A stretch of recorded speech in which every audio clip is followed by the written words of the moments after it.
కాను చేయను అంటాడు. కీర్తన అంటాడు. ఏమండి? గర్వంగా ఒకవేళ ఎవరైనా ఉంటే, ఏమిటి గర్వంగా అంటే ఎందుకు గర్వం అంటున్నానంటే, దేవుళ్ళలోకి మనం వస్తాము. దేవుళ్ళలోకి మనం వస్తాము. వచ్చిన తర్వాత ఎన్నో మేలులు పొందుకుంటాం. ఆయన ద్వారా ఎన్నో మేలులు పొందుకుంటాం. మేలులు పొందుకున్న తర్వాత మనం ఎలా ఉంటున్నామంటే, జకరియా 7:11 ఒకసారి చూడండి. జకరియా 7:11 ఎలా ఉంటున్నామో మనం చూపిస్తున్నాం. అయితే వారు ఆలకింపనలుగా మూర్ఖులై వినకుండా చెవులు మూసుకున్నరి. ధర్మశాస్త్రమును పూర్వీకులైన ప్రవక్తల ద్వారా సైన్యములకు అధిపతి యెహోవా తన ఆత్మ ప్రేరణ చేత తెలియజేసిన మాటలను తాము వినకుండానట్లు హృదయమును గురువిందము వలె కఠినపరుచుకునేది. గనుక సైన్యములకు అధిపతి యెహోవా యుద్ధ నుండి మహా ఉగ్రత వారి మీదకి వచ్చెను. ఏమిటి? జకరియా ప్రవక్త ద్వారా దేవుడు మాట్లాడుతున్నాడు. జకరియా ప్రవక్త ద్వారా దేవుడు మాట్లాడుతున్నాడు. మనం వస్తున్నాం. ఏమంటే అవసరాన్ని కొలిది వస్తున్నాం. ఏదో మనకు అవసరం ఉందో, అత్యవసరం ఉందో లేకపోతే దేవుని సన్నిధికి వెళ్తే అది తీరుతుంది అని ఒక ఆలోచనతో వస్తాము. కానీ దేవుని వాక్యాన్ని బట్టి మనం నడుచుకోగలిగితే నిజంగా అంతకంటే మేలు ఇంకొకదేమో. అందుకే ఇక్కడ జకరియా అంటున్నాడు. ఏమండి? ఎలాగుంటున్నాం మనం? అయితే వారు ఆలకింపనొక మూర్ఖులై వినకుండా చెవులు మూసుకునే వారిగా ఉంటున్నారట. వినకుండా చెవులు మూసుకుంటారు. తర్వాత ఏంటంటున్నారండి? ధర్మశాస్త్రం అంటే వాక్యం కోసం మాట్లాడుతున్నాడు ఆయన. ధర్మశాస్త్రమును పూర్వీకులైన ప్రవక్తల ద్వారా సైన్యములకు అధిపతి యెహోవా తన ఆత్మ ప్రేరేపణ చేత తెలియజేసిన మాటలను నాకు వినకుండానట్లు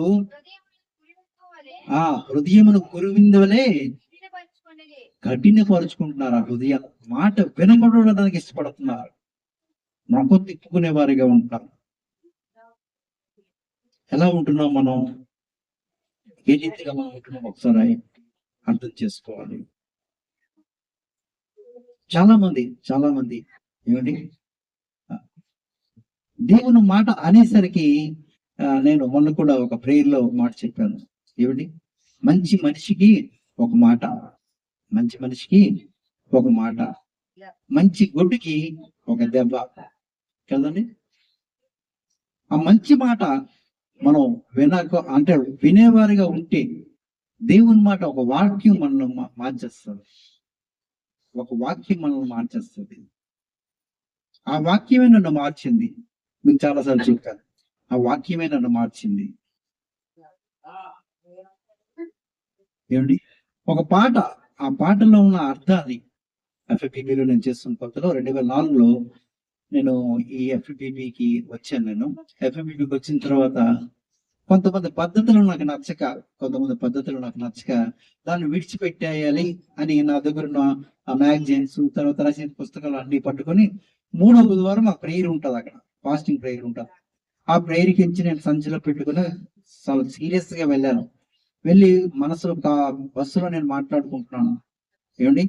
నేను చెప్పేస్తాను, నేను నీకు చేయనన్నా అని చెప్పేస్తానని పుస్తకాలు వాళ్ళకి సరెండర్ చేసేస్తాను. ఏమి అని అడుగుతారు వాళ్ళు. అడిగితే నేను నాకు టైం చాలట్లేదని చెప్తాను అని నేను అనుకుని వెళ్ళాను. ఏమండి? అనుకుని వెళ్తే అక్కడ నేను వెళ్ళినప్పటికీ ప్రార్థన స్టార్ట్ అయిపోయింది. పాటలు అవుతున్నాయి. ఒక పాట చరణం నన్ను చాలా గట్టిగా పట్టుకుంది. ఆ పాట చరణం ఏంటంటే, నీలో ప్రార్థన తగ్గినేలా పనులు ఎక్కువ అననేలా. ఏమండి? నీలో ప్రార్థన తగ్గినేలా పనులు ఎక్కువ అననేలా. ఆ మాట నేనేమనుకుని వెళ్ళాను, నాకు చాలా పని ఎక్కువగా ఉంటుంది, చాలా ఒత్తిడి ఎక్కువగా ఉంటుంది, కాబట్టి నేను చేయలేను అని అనుకోని చెప్పాలని ఆశతోనే వెళ్ళాను. కానీ దేవుడు నాతో పాటలో మాట్లాడుతున్నాడు. పాట ద్వారా దేవుడు నాతో మాట్లాడుతున్నాడు. మీకు వచ్చా పాట? సాగేదం గురి యుద్ధకే. పొలానికి వచ్చేవారుగా ఉంటాము. ఏమిటి వినేవారుగా మనం ఉండమా? ఏమండి ఏదో ఆచారంగా రావడం కాదు. నేను ఎప్పుడు చెప్తాను మీకు, ఆచారంగా రావడం కాదు. దేవుని యందు ప్రేమతో మనం రాగలగాలి. దేవుడు మన పట్ల చూపిన కృపను బట్టి మనం రాగలగాలి. ఏమండి పాస్టర్ గారు ఏమనుకుంటారేమో, లేకపోతే మా విశ్వాసం ఏమనుకుంటారేమో అని ఎప్పుడు కూడా మనం రాకూడదు. దేవుడు మనం నడిపించినప్పుడు రావడానికి ఇష్టపడాలి. అది ఎవరైనా కావచ్చు.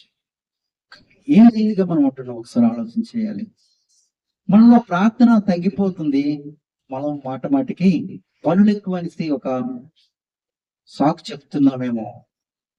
సాకు చెప్తున్నాం.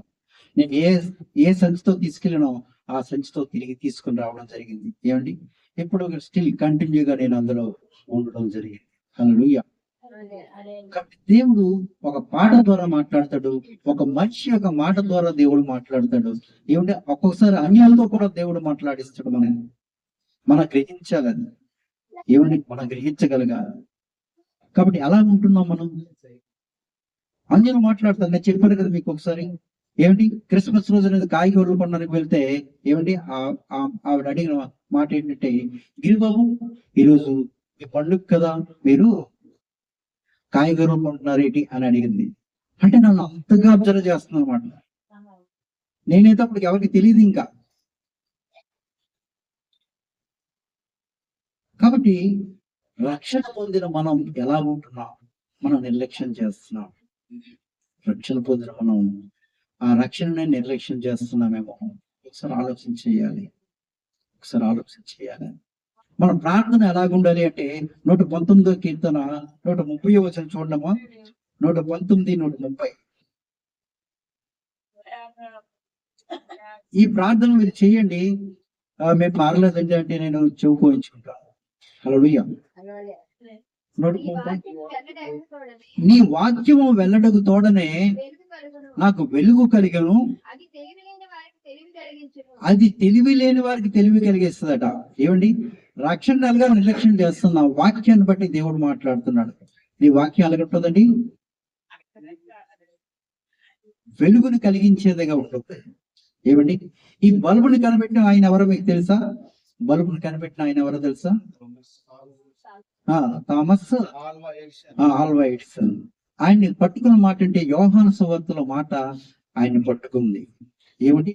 దేవుడు లోకమును ఎంతో ప్రేమించను కాదు. మొదటి మాట ఏంటి? దేవుడు వెలిగే ఉండను. ఏమండి ఆ వెలుగును పట్టుకున్నాడు ఆయన. ఆ వెలుగును పట్టుకున్నాడు. ఆ వెలుగు ఎలాగైనా సరే నేను వెలిగించాలని ఒక దృక్పథంతో ఏమండి బల్బును కనుక్కోవడం జరిగింది. ఒక క్రైస్తవుడు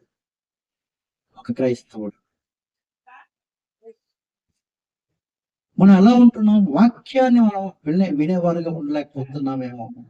వాక్యాన్ని మనం అర్థం చేసుకునే వారుగా ఉండలేకపోతున్నామో. పాటలో వచ్చి పాడేస్తున్నాం, చక్కగా పాడేస్తున్నాం.